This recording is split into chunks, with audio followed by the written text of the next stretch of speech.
Mirchi Plus presents Har Him Horror.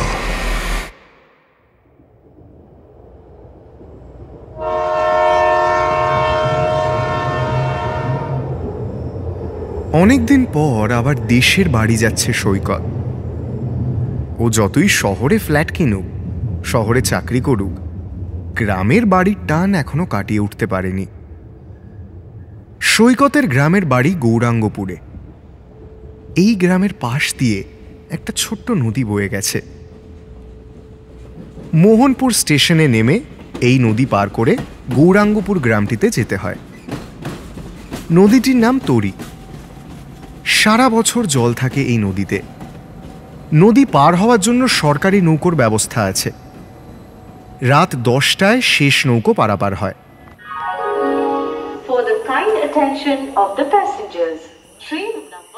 সৈকত train থেকে নামলো মোহনপুর স্টেশনে।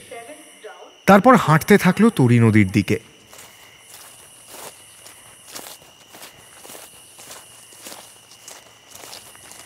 সৈকত ঘড়িতে সময় দেখল। রাত 9:50। ও জোরে পা চালালো। ভাবল, হেঁটে গিয়ে লাভ নেই, একটা রিক্সা ধরে নি। রিক্সাটাও ধরল। রিক্সাওয়ালাকে বলল, দাদা একটু জোরে চালান তো, না হলে নৌকো পাবো না। রিক্সাওয়ালা বলল, চিন্তা করবেন না, ঠিক পৌঁছে দেবো। রাত 10টায় তো শেষ নৌকো। সেটা কি পাওয়া যাবে এখন? রিক্সাওয়ালা কিছু বলল না। রিক্সার গতি বাড়িয়ে দিল। নদী পাড়ের সামনে পৌঁছে রিক্সাওয়ালা বলল, দাদা বাবু, মনে হয় আজ আর নৌকো পাবেন না। সৈকত রিক্সা থেকে নামল। আকাশের লক্ষ লক্ষ তারার প্রতিফলন দিঘির জলে পড়ছে। মৃদু বাতাস বইছে। ঝিঝির শব্দ শোনা যাচ্ছে। আশেপাশে একটাও জনমানুষ নেই। কেমন একটা সোঁদা গন্ধ নাকে আসছে সৈকতের।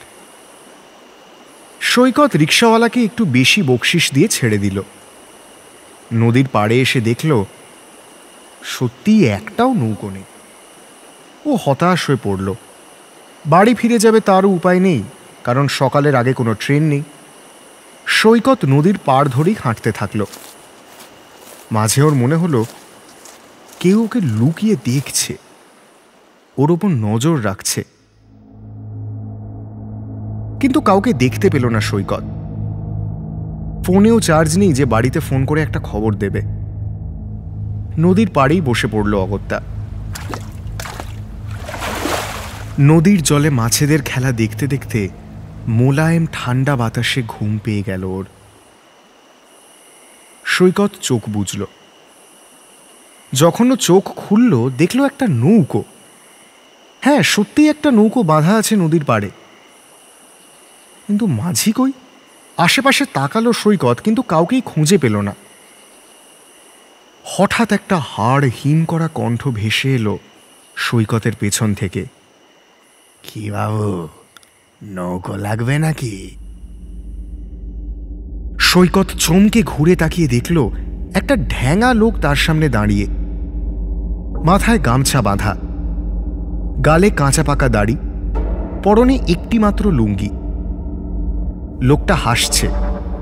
হেসে বলল, কি বাবু, নৌকো লাগবে নাকি? সৈকত ঢোক গিলে বলল, হ্যাঁ লাগবে, মানে শেষ নৌকো তো চলে গেছে। লোকটা আবার হাসতে হাসতে বলল, আমি রহিম মাঝি। ওই যে ওইটা আমার নৌকো। আপনি উঠে বসুন, আমি আসছি, কেমন? সৈকত গিয়ে নৌকোয় উঠে বসল। কিছুক্ষণ পর রহিম মাঝি আর তার সাথে আরো 3 জন নৌকোয় উঠল। সৈকত ভাবল, এরাও হয়তো শেষ নৌকো পায়নি। রহিম মাঝি নৌকোর খুঁটি খুলে দিয়ে নৌকোয় উঠে দাঁড় টানতে লাগল। এই 4 জনকে দেখে সৈকতের অস্বস্তিটা কেটে গেল। রহিম মাঝি একটা সুর ভাঁজতে ভাঁজতে নৌকোর দাঁড় টানতে লাগলো।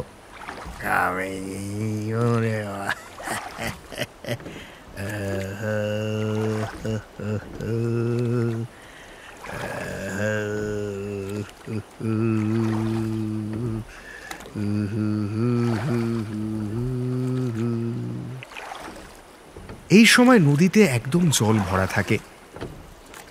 এই তিনজনের মধ্যে একটা লোক সৈকতের পাশে এসে বসেছিল। নৌকো একটু এগোতেই সে জলের মধ্যে হাত ডুবিয়ে দিল। একটু পরে এক টানে জল থেকে হাত বের করে নিল।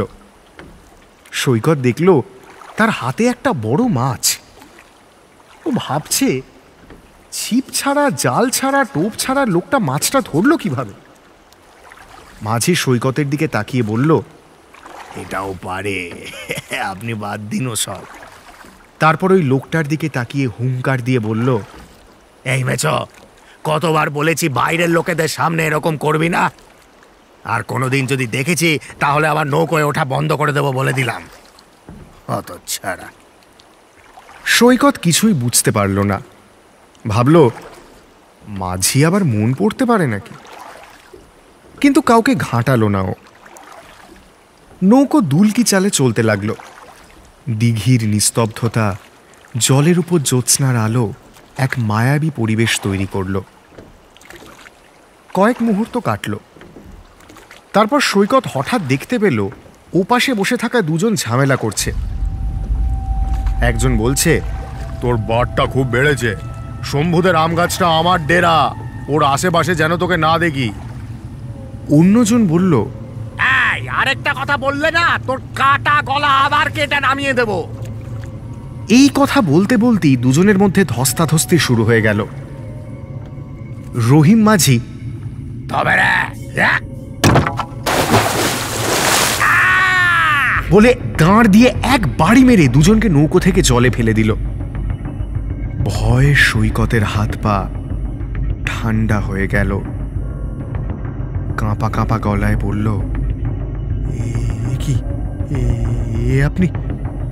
আপনি কি করলেন? পাশে বসে থাকা মেছো হাসতে হাসতে বলল, ভয় পাবেন না বাবু, ও কিছু না, এটা রোজকার ব্যাপার, হামেশাই ওদের মারামারি কাটাকাটি চলে। সৈকত বলল, তা বলে এভাবে দুটো মানুষকে? রহিম মাঝি আর মেছো তারস্বরে হাসতে লাগল। মেছো বলল, মানুষ? কারা মানুষ? এখানে আমরা কেউ মানুষ নই। সৈকতের মাথা ঘুরে গেল। আশপাশের সৌন্দর্য কোথাও হারিয়ে গিয়ে চারদিকে গুমোট একটা অন্ধকার আর ভয় জমাট বাঁধল। রহিম মাঝি বলল, আমি এই সরকারি সংস্থারই নাও চালাতাম, খুব ভালো নৌচালক ছিলাম, বুঝলেন, ভালো টাকা বকশিস পেতাম। তাই আমার এই সাথীরা গাদ্দারি করে আমায় দিঘির মাঝে খুন করে। মরার পরেও আমি নৌকা চালাই, আপনাদের মতো অতৃপ্ত আত্মাদের দিঘি পার করিয়ে দিই। সৈকত এক মুহূর্তে উঠে দাঁড়ায়, চিৎকার করে বলে, কি প্রলাপ বকছেন আপনি? আমি তো এখনো বেঁচে আছি। আর আর কি হচ্ছে সব? কি হচ্ছে? যত সব মাতালের দল, নৌকো ঘোড়ান, আমি যাব না। মেছো হেসে বলে,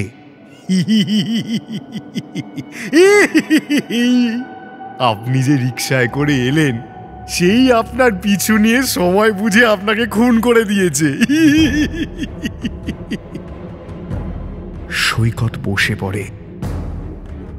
পিঠের উপর দিকটায় হাত দিয়ে বুঝতে পারে একটা ছুরি গেঁথে আছে সেখানে। রহিম মাঝি ঠান্ডা গলায় বলল, এ নৌকো কিন্তু দিঘির মাঝে গিয়েই ডুবে যাবে, যেখানে আমায় খুন করেছিল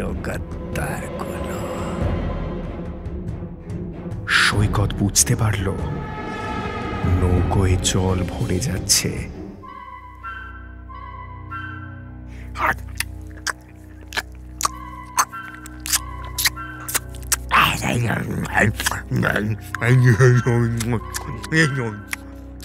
মেছো হাতের মাছটা দাঁত দিয়ে চিবিয়ে চিবিয়ে খেতে শুরু করেছে। নৌকো ডুবে যাচ্ছে তরি নদীর মধ্যে। রহিম মাঝি বলল, বাবু,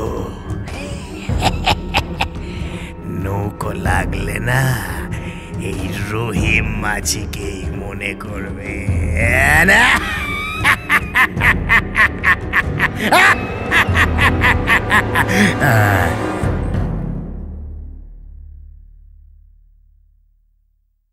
হাড় হিম হরর আপনারা শুনতে পারেন এক্সক্লুসিভলি মির্চি বাংলার ইউটিউব চ্যানেল এবং গানা অ্যাপে।